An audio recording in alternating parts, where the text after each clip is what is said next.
നമസ്കാരം. ഭാരത് ലൈവിലേക്ക് സ്വാഗതം.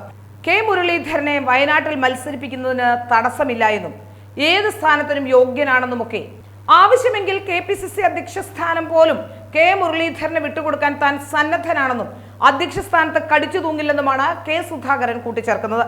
മുരളി നേരത്തെ KPCC പ്രസിഡന്റായിരുന്ന ആളല്ലേ എന്ന് പറഞ്ഞ സുധാകരൻ മുരളി ഏത് പദവിക്കും യോഗ്യനാണെന്ന് അഭിപ്രായപ്പെടുകയും ചെയ്തു. എന്നാൽ AICCക്ക് കണ്ണുള്ള വയനാടല്ല KPCC പിടിക്കുകയാണ് മുരളീധരൻ ലക്ഷ്യമിടുന്നത് എന്നാണ് സൂചന.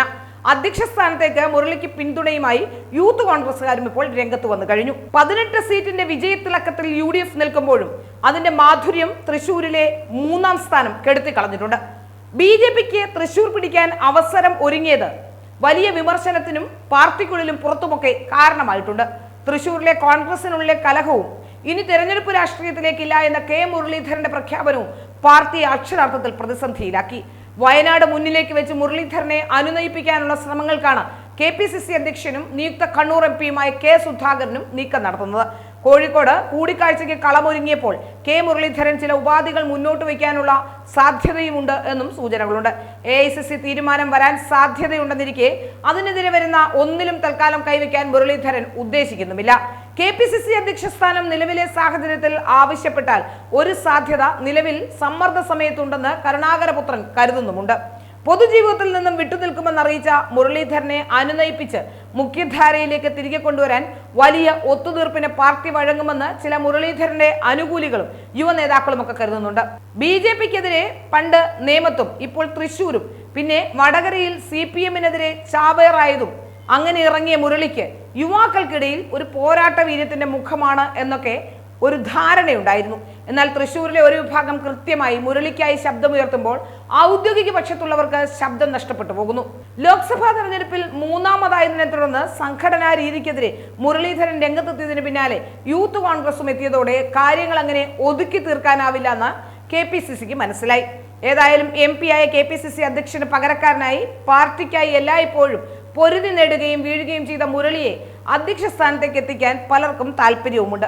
സംഘപരിവാരത്തെ വെല്ലുവിളിക്കാൻ മടിയില്ലാതെ എല്ലാ വിഷയങ്ങളിലും ഉത്തരം പറയുന്ന ഒരാൾ എന്ന പരിഗണന കോൺഗ്രസിനകത്ത് കോൺഗ്രസിന്റെ നേതൃസ്ഥാനത്തേക്ക് വരണമെന്ന് ആഗ്രഹിക്കുന്ന അണികൾ പറഞ്ഞു വരുത്തുന്നുമുണ്ട്.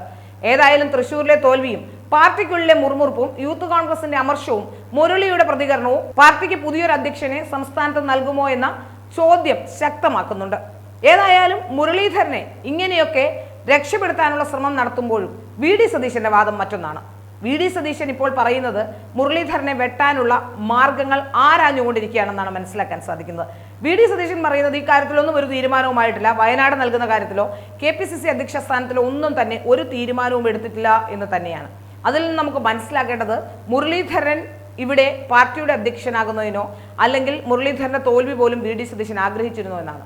കാരണം വരുന്ന തെരഞ്ഞെടുപ്പിൽ ഏതെങ്കിലും കാലത്ത് വരുന്ന ഒരു തെരഞ്ഞെടുപ്പ് ഇനിയൊരു തെരഞ്ഞെടുപ്പ് ഉണ്ടായാൽ ഒരു പക്ഷേ കോൺഗ്രസ് രക്ഷപ്പെട്ടു പോകുമെന്നോ കോൺഗ്രസ് സംസ്ഥാനത്ത് ഭരണം പിടിക്കാൻ കഴിയുമെന്നൊക്കെ വ്യാമോഹിക്കുന്നുണ്ട്, അല്ലെങ്കിൽ അതൊരു മോഹമായി കൊണ്ട് നടക്കുന്നുണ്ട് VD സതീശനൊക്കെ. അപ്പോൾ ശശി തരൂർ അടക്കമുള്ളവർ, ശശി തരൂർ MP ആയതിൽ ഏറ്റവും കൂടുതൽ സന്തോഷിക്കുന്ന ഒരു പക്ഷേ VD സതീശനാകും. കാരണം MP ആയാൽ ആ വഴിക്ക് അങ്ങ് പൊക്കോളുമല്ലോ. അതായത് അല്ലെങ്കിൽ സാധാരണഗതിയിൽ പണം കൊടുത്ത് ചാനലുകാരെ കൊണ്ട് വാർത്ത അയക്കുന്ന VD സതീശൻ ഇത്തവണ നിരവധി തവണ ഈ ശശി തരൂരിന്റെ വിജയത്തിനായി ശ്രമിച്ചിട്ടുണ്ട് എന്ന് നമുക്ക് മനസ്സിലാക്കാൻ സാധിക്കുന്നു. ആ ശശി തരൂരിന്റെ വിജയത്തിനായി ശ്രമിക്കുന്നതിന്റെ ഒരു കാരണമേ ഉള്ളൂ, ഇനി എങ്ങനെയെങ്കിലും കോൺഗ്രസ് അധികാരത്തിൽ വന്നാൽ മുഖ്യമന്ത്രി സ്ഥാനത്തിന് കാല് നീട്ടിയിരിക്കുകയാണ് നമ്മുടെ VD സതീശൻ. മറ്റൊരു കോണിലാണെങ്കിൽ രമേശ് ചെന്നിത്തല ഒരു കോണിൽ പോയി.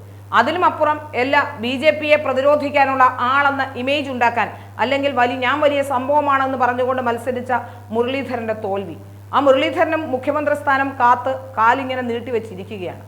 അപ്പോൾ കോൺഗ്രസ് അധികാരത്തിൽ വന്നാൽ എത്ര മുഖ്യമന്ത്രിമാർ വേണം? കുഞ്ഞാലിക്കുട്ടി മറ്റൊരു കോണിലൂടെ. അപ്പോൾ എത്ര മുഖ്യമന്ത്രിമാരുടെ ആവശ്യം സംസ്ഥാനത്തുണ്ട്, അല്ലെങ്കിൽ എത്ര സീറ്റുണ്ട്, അല്ലെങ്കിൽ എത്ര പേരെ മുഖ്യമന്ത്രിയാക്കണം എന്നുള്ളതാണ് മറ്റൊരു പ്രസക്തമായ ചോദ്യം. അതുകൊണ്ട് തന്നെ എങ്ങനെയെങ്കിലും മുരളീധരനെ ഒതുക്കി ഒരു മൂലയ്ക്ക് ഈ പരാജയത്തിന് കാരണം എവിടെയെങ്കിലും വീട്ടിൽ പോയിരുന്നാൽ അത് ഗുണമാണെന്ന് VD സതീശനും ആലോചിക്കുന്നു. ഏതായാലും VD സതീശൻ ഇപ്പോൾ ചിന്തിക്കുന്നത് ഈ മുരളീധരൻ ഒരു വർക്ക് ഫ്രം ഹോം കൊടുത്ത് വീട്ടിലിരുത്തിയാലോ എന്ന് തന്നെയാണ്. വീട്ടിലിരുന്ന് എന്തെങ്കിലുമൊക്കെ ലൊട്ടിലൊടുക്ക് പണി ചെയ്ത് ജീവിച്ചോട്ടെ എന്നാണ്. ഇനി വർക്ക് ഫ്രം ഹോം ആയിരിക്കുമോ മുരളീധരന് വിധിക്കുന്നത് കോൺഗ്രസ് എന്ന് അറിയില്ല. ഏതായാലും ചിലപ്പോൾ ഒരു പക്ഷേ അങ്ങനെയെങ്കിൽ പത്മജയുടെ കാല് പിടിച്ച് BJPയിലേക്ക് വരാനുള്ള ശ്രമം നടത്തുമോ എന്നും വ്യക്തമല്ല. ഏതായാലും ഇനി മുരളീധരന്റെ അവസാന ആശ്രയം BJP ആണോ എന്ന് അണികൾ പലപ്പോഴും ചിന്തിക്കുന്നുമുണ്ട്. അതുകൊണ്ട് തന്നെ മുരളീധരൻ കൂടി BJPയിലേക്ക് പോയാൽ കേരളത്തിൽ ഉണ്ടാകുന്ന തിരിച്ചടി എത്ര വലുതായിരിക്കുമെന്ന് വളരെ കൃത്യമായി തന്നെ കോൺഗ്രസിന് ഇപ്പോൾ മനസ്സിലായതുകൊണ്ട് അനുനയ ശ്രമങ്ങളൊക്കെ നടത്തുന്നുണ്ടെങ്കിലും ഈ കോൺഗ്രസിന്റെ ഒരു ഗ്രൂപ്പ് വഴക്ക് നമുക്കറിയാമല്ലോ, ആരെ വെട്ടുമെന്ന് നമുക്ക് അറിയാൻ കഴിയില്ല. അതുകൊണ്ട് തന്നെയാണ് പറയുന്നത് മുരളീധരൻ ഒരുപക്ഷെ ഇനി വർക്ക് ഫ്രം ഹോം ആയിരിക്കുമോ എന്ന് സംശയം ഉണ്ടാകുന്നു.